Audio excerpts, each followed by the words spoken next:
Yo les voy a hablar de una experiencia que hemos desarrollado en el CIESAS alrededor de, por unas 2 décadas ya estamos viejitos, ya tenemos una cierta trayectoria en esto. Y bueno, algunos ejemplos con algunas premisas, por favor, si puedes avanzar, Miguel Ángel.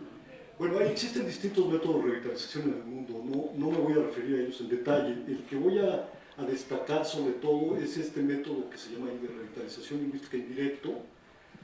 Por indirecto entendemos que no la participación, digamos, de los actores o el involucramiento de los hablantes, que es un tema fundamental en estos procesos de recuperación lingüística, es una prerrogativa de los propios actores, de los propios hablantes. Es decir, la participación es abierta, espontánea, intenta ser horizontal, no es algo vertical como podría darse en los ámbitos escolares, ¿verdad? Una pregunta, respuesta o los maestros imponen de alguna manera una cierta dinámica, sino que esto es algo más abierto, por decirlo de esa manera. Cualquier método de revitalización, vale la pena decirlo, que sea muy rápido, implica una cuestión de inmersión lingüística total. ¿Qué quiere decir eso? Que si nosotros entramos a este auditorio, hablamos exclusivamente en náhuatl, en maorí, en popoluca, en cualquiera de las lenguas originales. ¿Sí?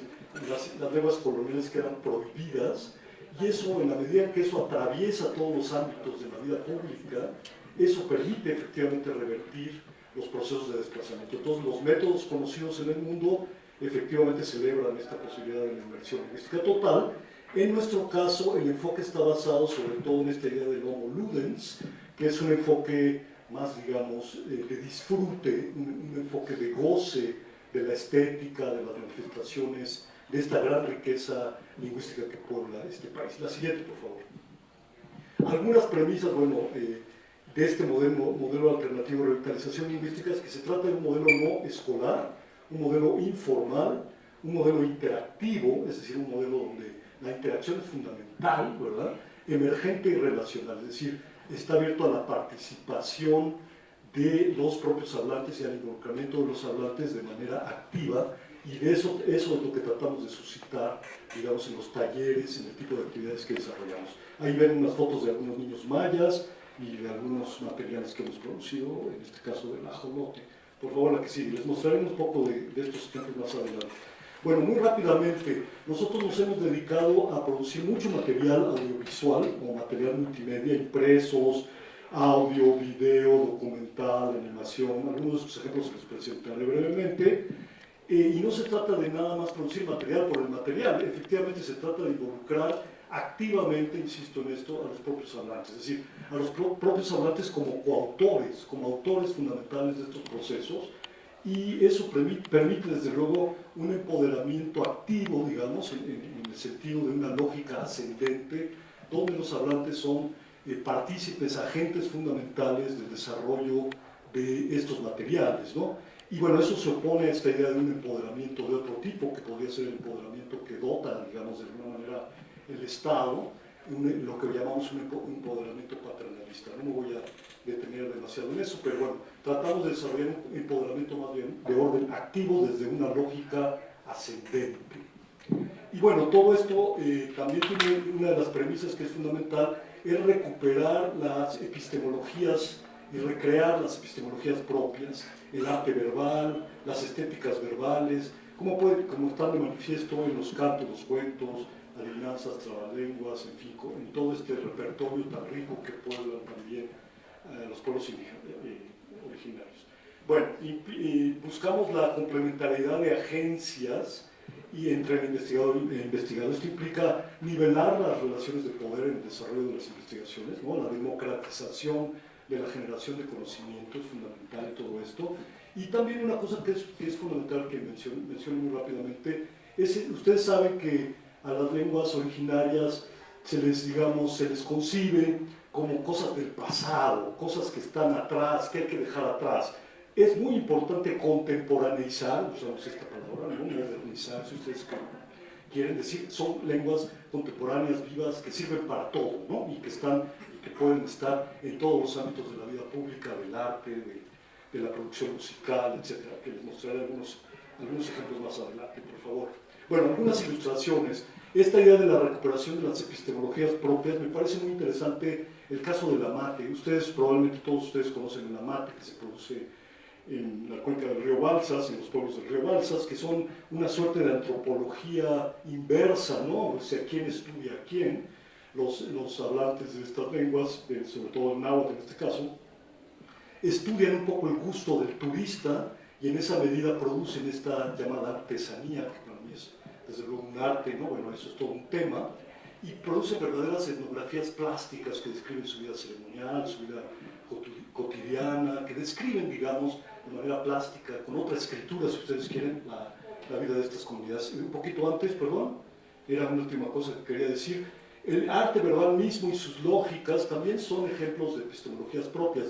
Es decir, hablábamos esta mañana con nuestros amigos que nos visitan de Italia de que la traducción es importante, traducir cosas como el Principito o la literatura universal o las lenguas originarias, pero que nos parece fundamental empezar por lo que tenemos, ¿no? Por nuestro gran acervo lingüístico que tenemos vertido en adivinanzas, acertijos, trabalenguas, ritos de inicio, que son formas de socialización también primaria y fundamentales de la cultura. Es decir, hay que posicionar eso de manera primigenia, yo diría, y no tanto remitirnos a la traducción, porque la traducción puede verse como un ejercicio de subordinación, si traducimos solamente la Constitución, la Ley General de Derechos Lingüísticos, etcétera, etcétera, y bueno, hay que preguntarse también quién lee esas cosas, ¿no? Quiénes son los lectores, cómo llegamos, etcétera, hay muchos temas ahí, pero creemos que un ejemplo fundamental de epistemologías propias es el arte verbal mismo que puebla las comunidades.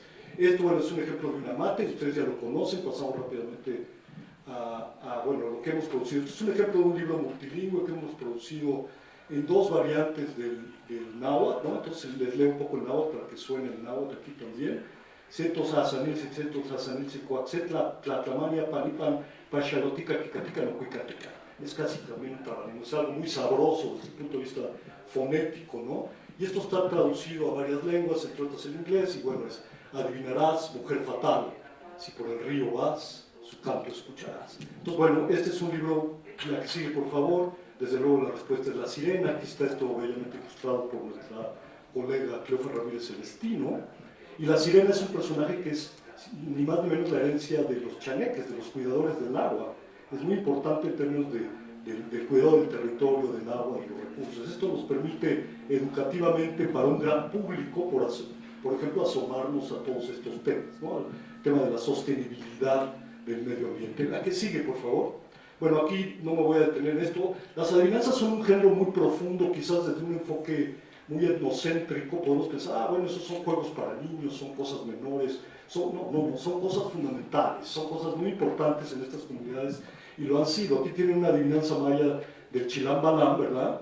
Y bueno, mi maya es bastante precario, entonces no voy a leerlo, ¿verdad? Pero es la idea de, hijo mío, tenía yo un audio, pero bueno, no nos da tiempo de ponerlo. Hijo mío, trae para mí la luciérnaga de la noche, aquella que al norte y al poniente deja pasar su olor, que venga la vida por la lengua de un Balam.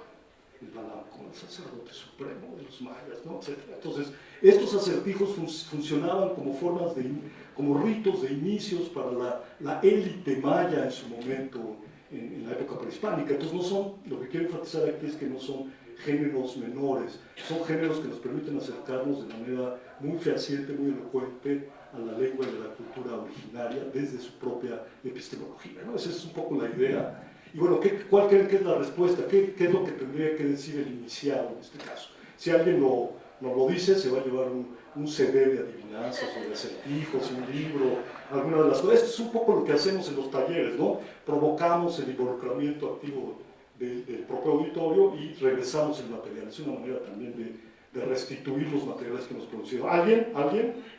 ¿Nadie? Bueno, se quedaron sin premio. La respuesta es... No es la luna. También se puede ser creativo, entonces digamos que lleva sus premios, vamos a hacer esa concesión, pero no. Tenía que regresar fumando un cigarro, ¿no? La luciérnaga pues tiene esta idea de intermitencia de la luz, ¿no? Al norte y al poniente pasa con su olor, donde el cigarro tiene un olor, ¿no? Etcétera. Entonces, bueno, la vida por la lengua de un Balam, pues el Balam es el iniciado, ¿no? Es este miembro potencial de la élite. La que sigue, por favor. Bueno, aquí tenemos algo muy sabroso también que se los voy a leer. Los trabalenguas, en la cultura náhuatl, por lo menos del Balsas, porque los náhuatl son muy diversos también, eso también hay que hay que decirlo, no hay una sola cultura náhuatl. Los trabalenguas y las adivinanzas son un género que muchas veces coinciden, ¿no? Entonces aquí tenemos uno que es Tzitzicrián Tzitzocuacua, entonces si lo puedes ir poniendo, por favor, Miguel Ángel. Tzin es pompa, ahí tiene unas pompas, Tzin, el que sigue, por favor. Tzin con vocal larga, es pequeño, chiquito, de ahí, por ejemplo, nuestro chiquito, chiquito en náhuatl, esto es muy parecido, el español también es un recurso educativo para aprender lenguas indígenas. Quirián es un árbol en el que supuestamente juegan los niños, que en realidad es un cirián, pero ahí le cambiaron una capa, una cuestión fonética, de armonía fonética, digamos de esa manera. Tzin ya sabemos que son pompas, lo que sigue, por favor, son espelo, lo que sigue, por favor, cuá es la raíz del verbo comer, la que sigue, por favor, reduplicado, esto es morder. Entonces, ¿qué es? A ver, es algo que tiene pompas, que tiene tronco y que nos permite morder el pelo, dicho de una manera tanto literal. ¿Alguien que adivine? Por favor, ¿alguien? Tzitzicrián Tzitzocuacua, o alguien que diga el trabalengua, también se lleva su premio, ¿verdad? Estamos de oferta el día de hoy. Por ser el peine, bueno, el peine, ven, podemos hacer concesiones, eso es interesante. ¿Sí? ¿Cómo se dice peine en náhuatl? Pues sí, está cercano, sí, medio muerde el pelo, ¿no? Pero a ver, pon lo que sigue, por favor. Es la tijera. Entonces esta es una adivinanza bilingüe. Desde luego Miguel Ángel llevará doble premio, ¿verdad? Por toda su participación, su interés y todo lo que ha hecho por nosotros. ¿Qué es y qué es? Un poco dicho en el español del siglo XVI, te lo digo al revés, que al mover sus pompas y su tronco te muerde el pelo una y otra vez. Es decir, ahí ya tiene un gusto más literario eso. Bueno, y está en inglés ahí, porque bueno, es una lengua que se nos cuela de vez en cuando. A ver, por favor, la que sigue. Otro más, un ejemplo más, si quería que en Pitzcontzin, entonces ponlos más rápido, Miguel Ángel, para ganar tiempo. La tomarás con cuidado y un besito le darás, por más que estés enojado. Tzitzicrián ten, lo único que tenemos de diferencia es el labio. Pitz es soplar, concli es olla, tzin, y la respuesta es el tecomate. Ustedes saben que es un tecomate con lo que los campesinos llevan mezcal, agua, líquidos al campo, ¿no? Entonces, bueno, es algo que se le da besitos, pero también puede ser la botella, ¿no? En una botella también le damos un besito. Es algo que besamos y de lo que bebemos. Ustedes dejen libre su imaginación. La que sigue, por favor. Bueno, aquí tenemos un ejemplo de lo que hacemos en los talleres. Este es un tlacuache, ¿verdad? Tlacuache es un ser fantástico, un ser prometeo mesoamericano que nos donó el fuego a la humanidad para que existiéramos. Es un personaje que está en todas las culturas y lenguas indígenas. Entonces hay un proyecto de tlacuaches ahí que estamos desarrollando.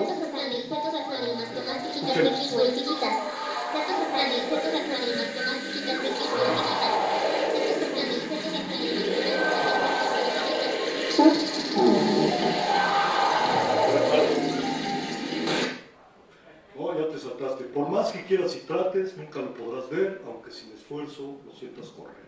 Es una adivinanza bastante universal. Las adivinanzas tienen este carácter tanto universal como culturalmente específico. Si hablamos de una adivinanza de la Xiote, sería muy diferente hablar de la adivinanza de ¿qué es esto? El viento. Ahí la compañera ya llevó un premio. Ricardo, le puedes dar algo que escoja su premio.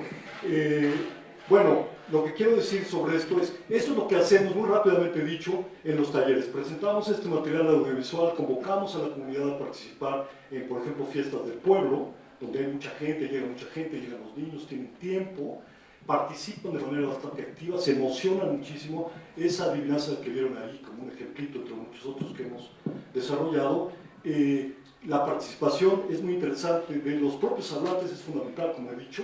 Las voces son de unas actrices originarias nahuas que se formaron en el proyecto produciendo estos materiales. Entonces la producción de los materiales también es una manera de fortalecer, de empoderar y de formar hablantes. Por ejemplo, hay una gran carencia de voces en lenguas indígenas profesionales, ¿no? Entonces, esto también nos permite esa posibilidad de formación. Tengo 5 minutos, entonces bueno, en 5 minutos puedo revisar muy rápidamente lo que pensamos que han sido los alcances de este proyecto de más de 20 años. Superar esta idea de las reducciones sucesivas a las que se han visto sometidas las lenguas. ¿Qué quiero decir por eso? Bueno, las paradojas escolares, ¿no? Vamos a la escuela y no desarrollamos un pensamiento crítico, sino que repetimos cosas, hacemos un ritual escolar para pasar un examen, para movernos en la escala en la escala escolar, por decirlo de esa manera. La escritura, esta idea muy etnocéntrica que tenemos, no digo que la escritura no sea algo importante, tiene un valor súper importante, por supuesto, pero la escritura es un gesto que pertenece más a otra cultura, a una cultura que fue impuesta históricamente, y bueno, los pueblos indígenas tenían otras formas de escritura que también tenemos que celebrar, ¿no?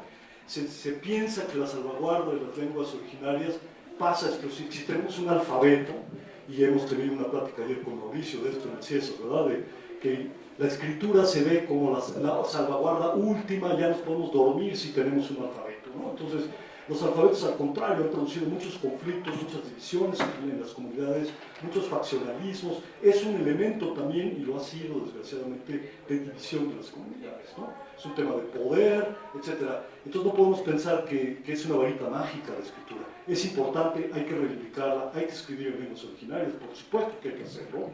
Sin embargo, hay que dimensionar eso correctamente, me parece, ¿no? Y bueno, esta idea de la documentación pasiva, esto me remite a la academia, ¿no? ¿Qué hacemos los académicos, o qué hacen muchos académicos? Documentar de manera pasiva, poner esto en archivos, y que eso no trasciende, no contribuye, no aporta nada a las comunidades. Eso tenemos que cambiarlo, ¿no? Tenemos que pasar a desarrollar una documentación mucho más activa, un trabajo más comprometido, una academia, como se dice en el video, más vinculada a un tipo distinto, a un paradigma distinto de trabajo académico, que tenga un compromiso con la sociedad, ¿no? Y bueno, usos emblemáticos. Entonces yo saludo aquí en la Mecha Tlapa Movilidad, y eso es todo lo que dije en náhuatl, lo que hacía el director del binario, lo que hace el director del binario, ¿no? O sea, saludo en náhuatl y hasta ahí se quedó el uso de la lengua indígena. Ese es un uso emblemático, simbólico.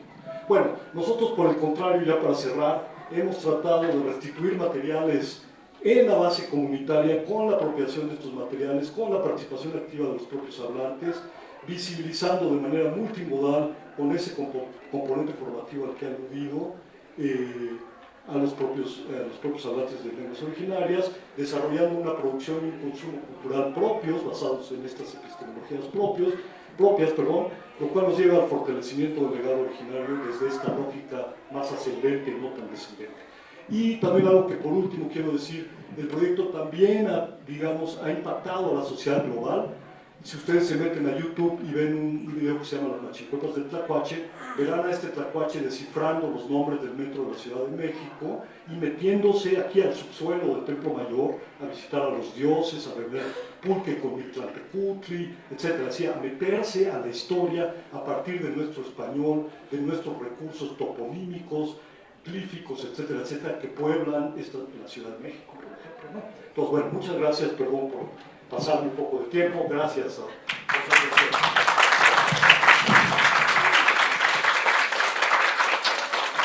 Rápidamente, Totó ha recuperado la etnopoética oral de las lenguas originales, que ya desde nuestro querido Del Heims hace varias décadas y posteriormente Charles Brooks y otros antropólogos lingüistas habían llamado la atención hacia ella. Aquí la tenemos en vivo y en directo.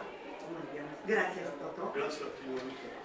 Y tenemos ahora, por favor, le vamos a pedir a Roland Terbor que pase de la Universidad Nacional. Okay. Bueno, es que nosotros, bueno, nuestro enfoque de investigación es la lengua sin, no es tan, o sea que no es la lengua, sino el pueblo de donde o la comunidad donde se habla la lengua.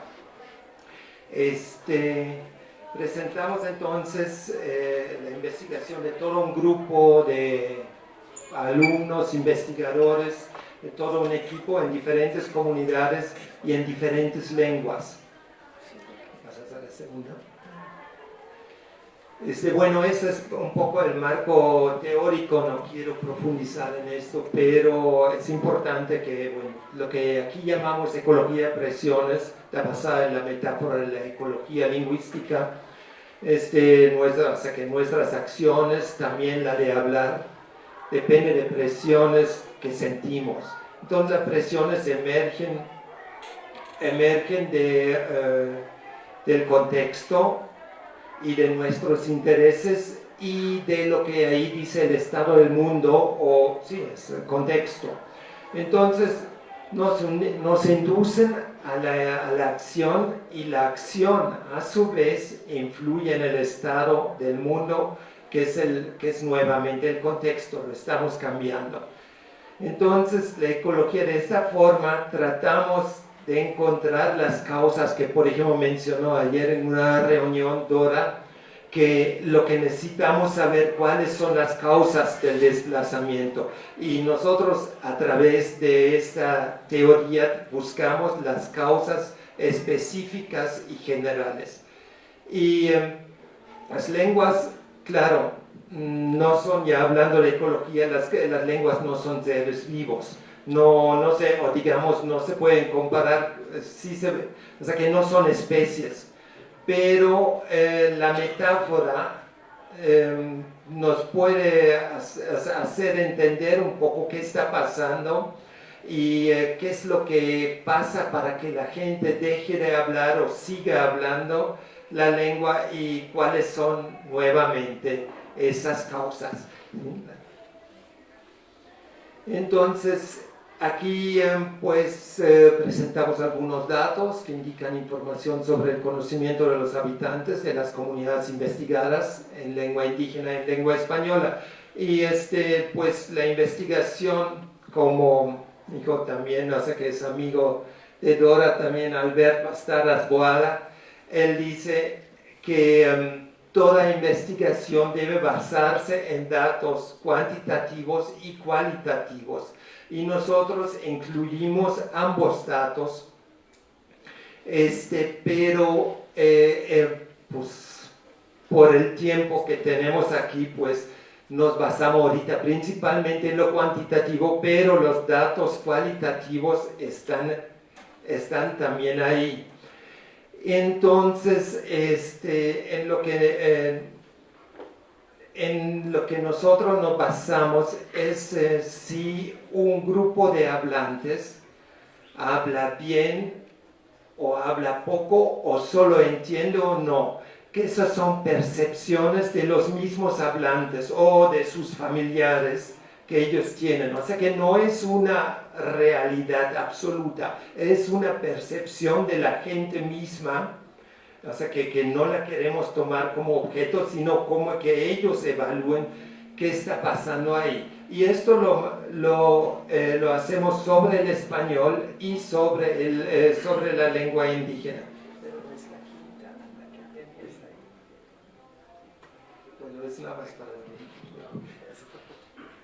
Bueno, y cuando es una comunidad bilingüe, ¿sí le siguen? Esto que nosotros llamamos facilidad compartida. Pues las dos lenguas, digamos, náhuatl y español, en ambas se pueden comunicar las personas bilingües, según cómo la manejen, etc. Y lo llamamos facilidad compartida porque no es solo de una persona, sino de varias. Pero entre varias, nos basamos en la máxima, o sea que buscamos cuál es la máxima facilidad compartida entre dos. Y esa máxima facilidad compartida nos puede indicar qué es lo más probable en que se llevan a cabo las conversaciones.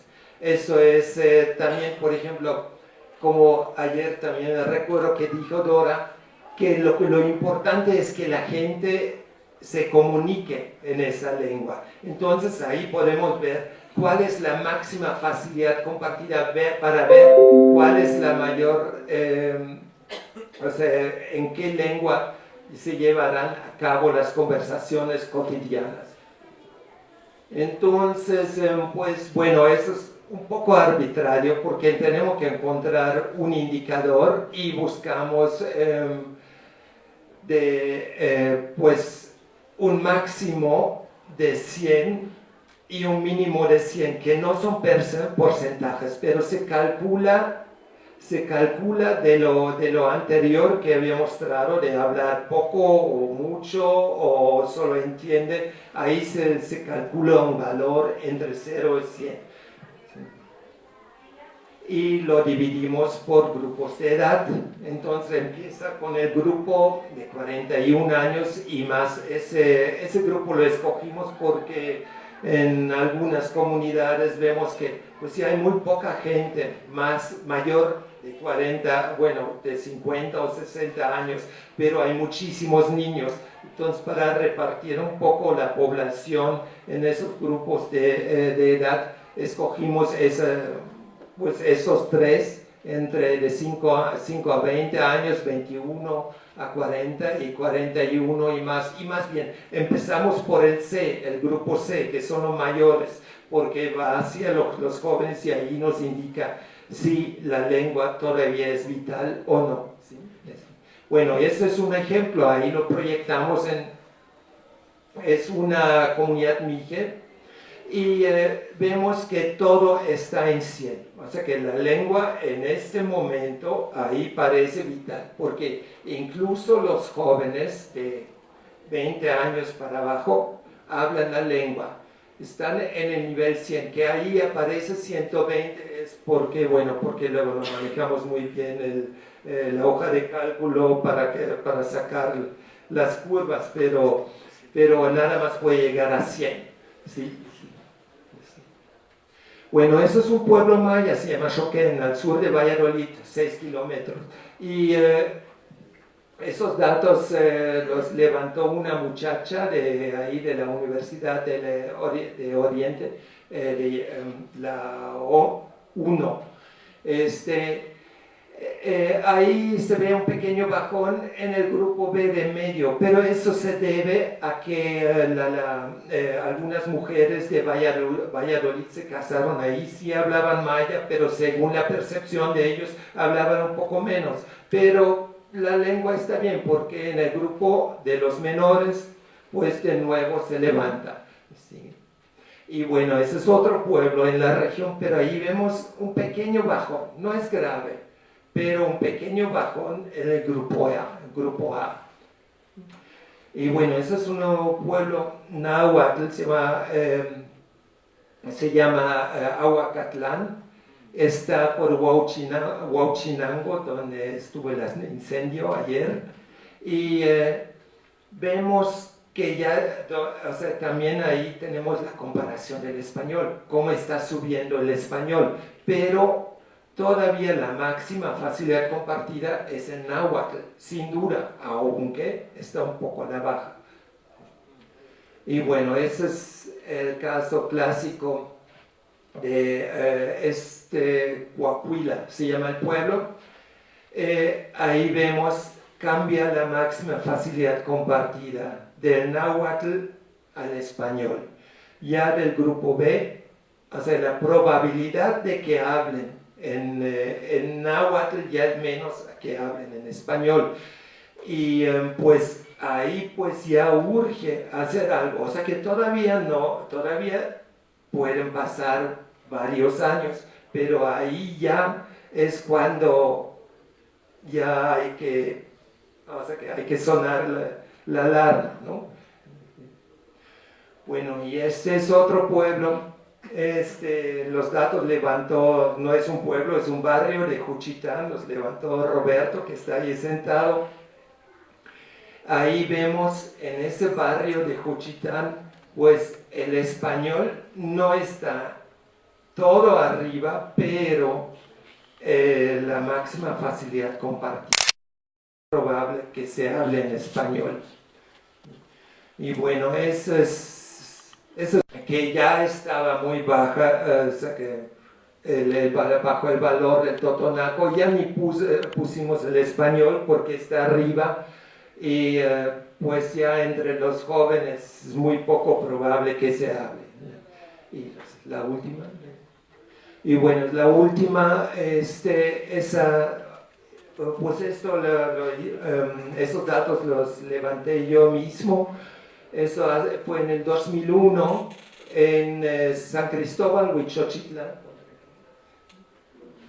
En San Cristóbal, Huichochitlán, que creo que es el caso más dramático porque si hubiera ido 20 años antes, o sea que en 1980 más o menos, todavía la comunidad hubiera sido otomí hablante.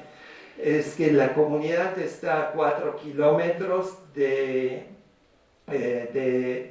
Toluca, está cerca de la zona industrial, hay mucha pobreza ahí, hay alcoholismo, incluso drogadicción, por lo que he encontrado en internet, y hay también migración, ¿no sé?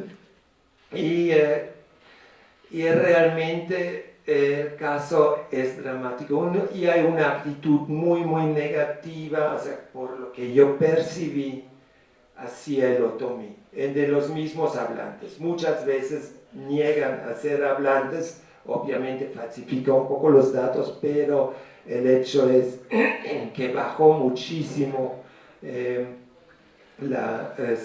valor del otomí, que llegó de 100 a 35. Entonces, pues ahí es donde, como dijo Dora, pues ver las causas de estos, que sucede, de lo que está pasando ahí, digo, las causas locales, ahí tiene mucho que ver con la zona industrial, con la pobreza, etc. Hay otros lugares donde hay pobreza y donde se mantiene arriba la lengua indígena, pero hay otros factores a favor. Entonces ahí tenemos que hacer un análisis detallado de qué está pasando, pero eso es especulación, lo sé, pero me quiero aventar a decir que ese caso y el anterior es tal vez el 50% o más de todas las comunidades indígenas en México.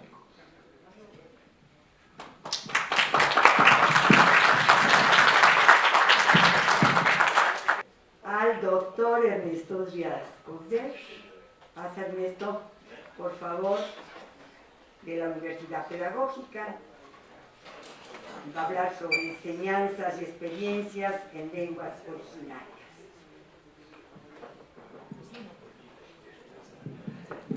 Muchas gracias y buenos días, creo que todavía. Bueno, sí, yo lo que quisiera compartir con ustedes es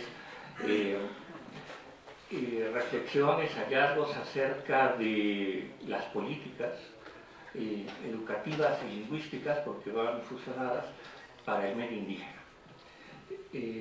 Una pregunta que nos continuamos haciendo, si ustedes quieren, incluso desde el tiempo de la colonia, ¿verdad?, es ¿qué hacemos con las lenguas indígenas en la educación? ¿Educamos en lenguas indígenas o no? Y sigue siendo una pregunta que, con lo que van a ver, en realidad se viene replanteando constantemente. Y ha llegado un momento este año, ¿verdad?, donde hay que volverse a plantear qué onda con la educación indígena, ¿verdad? ¿Cómo va a ser? Es decir, de fondo lo que las diferentes estrategias educativas y lingüísticas reflejan es la relación de los pueblos indígenas con el Estado. Eso es lo que se discute. Se discutía desde la conquista y la colonia y lo seguimos discutiendo ahora, ¿no? Y entonces un poco eso es lo que les quiero mostrar muy rápidamente para llegar y retomar el punto actual, la siguiente.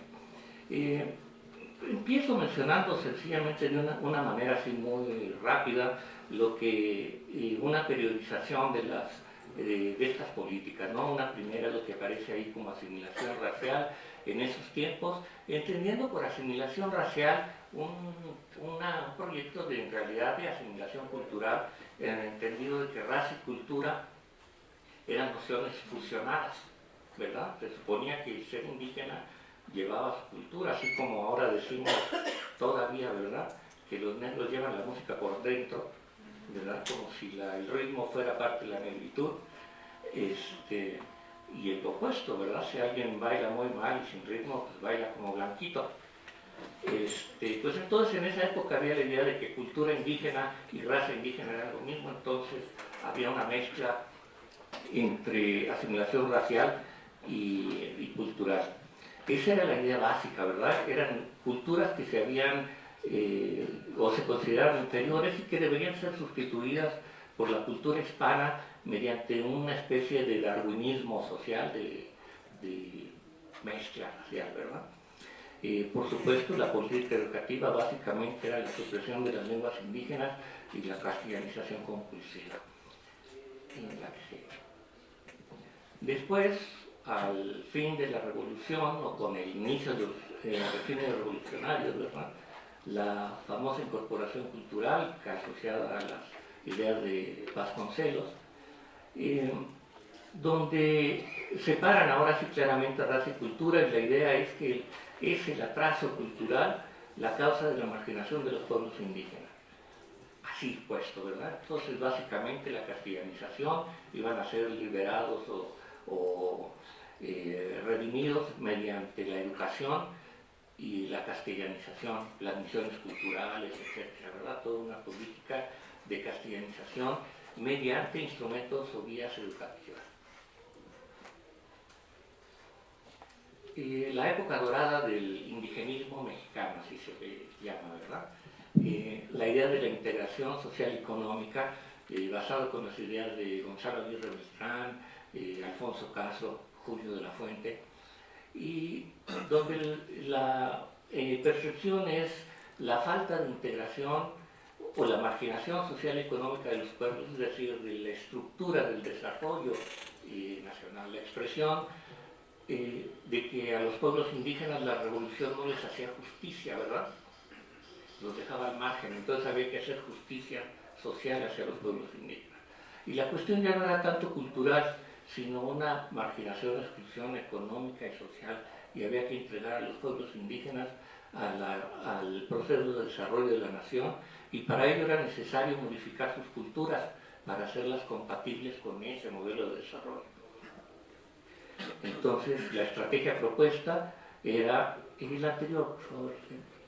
La estrategia propuesta era la integración, ¿verdad? Mediante un cambio cultural dirigido. Y entonces es cuando se fortalece más, se había creado un poco antes, pero se fortalece la estrategia de un Instituto Nacional Indigenista, como una transversal en todos los sectores de gobierno que deberían propiciar la integración social y económica para el desarrollo de los pueblos indígenas. Ahora sí, la que sigue. Esa perspectiva empezó a ser severamente cuestionada en los años 60 por un grupo de antropólogos jóvenes entonces que hicieron un cambio muy radical en la idea de entender la situación de los pueblos indígenas. La idea básica es que pues esta idea de que habían sido excluidos social y económicamente del desarrollo nacional, pues no era cierto. Siempre habían estado integrados. El problema era cómo estaban integrados. Y su integración era básicamente una relación de colonialismo interno. Retomando la idea, o basándose en la idea de Pablo González Casanova, su famoso de la democracia en México, donde él interpreta, entiende la relación de la sociedad mexicana con los pueblos indígenas como una relación de colonialismo interno. Entonces la alternativa que proponen y la crítica es luchar contra ese colonialismo interno. Y se trata de una descolonización cultural interesante. Dije en los 60, ¿verdad? Muchas guerras de liberación nacional en otras partes del mundo, África y el sur de Asia principalmente, como resultado del reacomodo geopolítico posterior a la Segunda Guerra Mundial, fueron luchas de liberación nacional. Y muchos de sus ideólogos, algunos de los cuales tuvieron gran influencia acá, ¿verdad? Frantz Fanon o Amílcar Cabral, lo que sostenían era básicamente que para liberarse, descolonizarse, quitarse esa situación de países colonizados, se tenían que descolonizar culturalmente. O sea, la liberación nacional era un proyecto de liberación cultural. Un poco esas ideas para los pueblos indígenas de desarrollo propio a partir de sus propias culturas, ya no para integrarlos al desarrollo nacional, sino para promover una forma de desarrollo propia que suponía una descolonización cultural, ¿verdad? Decía, eso empieza, si no recuerdo, es el 71, que se publica de eso que llaman Antropología Mexicana, que fue un libro que justo es la base para todo este pensamiento y esta nueva época, y que acabó transformándose en una gran politización de los pueblos indígenas que a su vez dieron origen a nuevas instituciones. La Dirección General de Culturas Populares en el 78 y ese mismo año, si no recuerdo mal, la Dirección General de Educación Indígena, que tenía como mandato impulsar el proyecto de educación indígena bilingüe bicultural que había sido desarrollado durante los 70 por un grupo de profesionales indígenas asociados en la OPINAC, la Organización Nacional de Pueblos Nahuas, y la AMPIBA, la Asociación Mexicana de Pueblos Indígenas, todos ellos intelectuales, casi todos maestros indígenas que habían diseñado un plan educativo que le llamaban indígena porque, como decía Gabriel Franco, uno de sus impulsores e ideólogos, era indígena porque estaba diseñado por indígenas, para indígenas y debería ser llevado a cabo por indígenas, profesores indígenas, ¿no? Y con ese mandato surgieron nuevas instituciones. La que sigue. Después llegó, pues lo que ya sabemos, ¿verdad? Un vuelco fuertísimo hacia las economías de mercado. La ciudad y los pueblos que le damos fama a Chilapa por su pozole, por sus artesanías, por su maíz, por el ajo, por la cebolla, por todo lo que se da en Chilapa, es de los pueblos, pero dice nosotros somos los chilapeños, ¿no? Esos son indígenas, esos son nahuas. Nunca se nos ha reconocido y sigue sin reconocernos el municipio, ¿no? Tenemos muchos problemas con ellos. 80 presidentes municipales y funcionarios públicos de la Universidad Municipal, ningún integrante, de los 80, ninguno ha sido náhuatl hasta ahora. Sigue el dominio hacia los pueblos, ¿no? Entonces, cuando ingresé a la prepa, conocí un maestro que me decía, que me dejaba muchas lecturas y yo los leía todos, ¿no? En biología, más en literatura, que me gustaba mucho. Hacía todo y un día me dice: oye, ¿por qué cuando te pregunto sabes todo y por qué nunca participas en mi clase? Dice: nada más por no participar te voy a reprobar, me dice.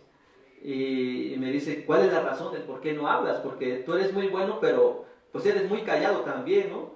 Le digo: es que yo no sé hablar español muy bien, así le dije, es que yo no hablo español. Me dice: ¿qué carajos hablas? Me dice. Le digo: pues yo en mi pueblo solamente hablamos náhuatl. Dice: ¿y esa es la razón de que no hablas? Le digo: sí. Dice: pues conmigo, casi me dice, conmigo te chingas, porque aquí vas a hablar español y tienes que participar, pero dice: te voy a dejar libre. Entonces me dio un paquetote como de 400 páginas de cuentos clásicos, y pues yo me lo leí todo con esa ansiedad de aprender el español, y fue como que el proceso donde aprendí un poco, pero ahí les va la historia, una historia muy fea que me duele a mí mucho hasta ahora. Como yo iba a la ciudad, entonces cuando veía a mi gente, o sea, ahí cambié el panorama totalmente. Cuando veía a mi gente, a mí me daba pena platicar con mi gente, hablarle con la gente, porque si le hablo en náhuatl, ¿qué van a pensar mis compañeros chilapeños, no? Porque los chilapeños pues son de ciudad, tenía dos compañeros que hasta carro tenían, ¿no? Digo, ahí la discriminación fue al revés. Me acuerdo de una vez, una discriminación que hasta ahora me duele, no puedo subsanar, es que una vez iba caminando con mis compañeros, porque no teníamos clases, fuimos a pasear al centro de Chilapa, y mi madre estaba vendiendo comales. Entonces, en vez de ir a saludarle, yo medio me escondí entre mis compañeros y no le hablé. Con tal, eso yo hice. Yo discriminé a mi madre, porque mi madre pues siempre, mi madre es muy radical en su ropa, siempre sus trenzas, su camisa bien bordada, mi madre nunca ha usado pantalón, nunca ha usado falda, nada, o sea, dice: esa es mi ropa, y si voy a la playa voy con mi náhuatl, dice, y si no le gusta los de la playa que me corra, me dice mi madre, ¿no? Y entonces yo me acuerdo esa vez, discriminé a mi madre. ¿Por qué? Porque pues por el simple hecho de que venía de un pueblo y que además pues hablaba una lengua, y además se veía como indígena, imagínense, al revés, ¿no? Y lo mismo en la prepa, en muchos espacios no cabía porque pues yo era indígena, ¿no? Yo era indígena, incluso un compañero mismo, un indígena también de Acatlán, me decía cebollero, porque en mi pueblo se dan mucho las cebollas. Me decía como Xonacatoya, como apestoso a cebolla. Y siempre se burlaba de mí, ¿no? Y un día investigué que de dónde era mi compañero, resulta que era de Acatlán. Entonces un día estábamos jugando fútbol y me dice, hola, Xonacatero, me decía, como el de las cebollas, ¿no? Entonces, como yo ya sabía, le pregunté a mi papá qué se sembraba en Acatlán, porque sabía también que era náhuatl. Entonces ahí se sembraban los camotes. Entonces me dice, hola, Xonacatero, le digo, hola, camotero.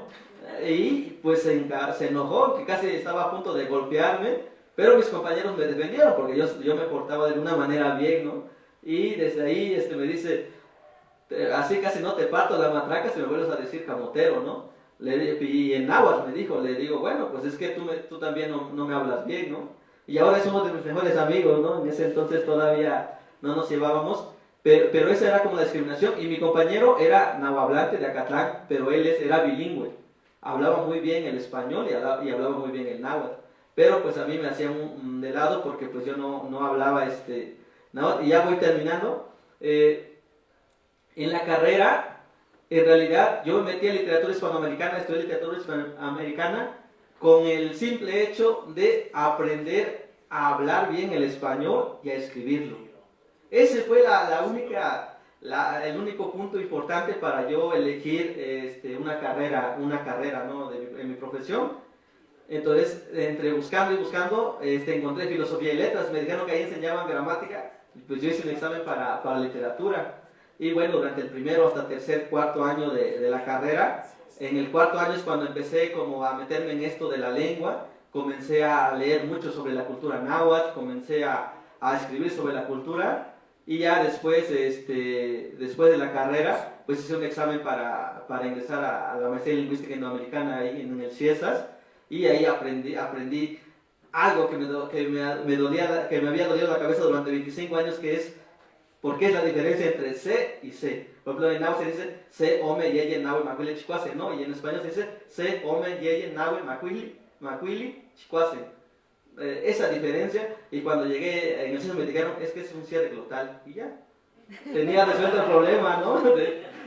Tenía resuelto el problema de esos 25 años que me había llevado a resolverlo, y ya, entonces, por eso estoy agradecido de haber aprendido mucho de lingüística. Y de ahí ahora ya me dedico a escribir, casi todo lo que escribo es en náhuatl.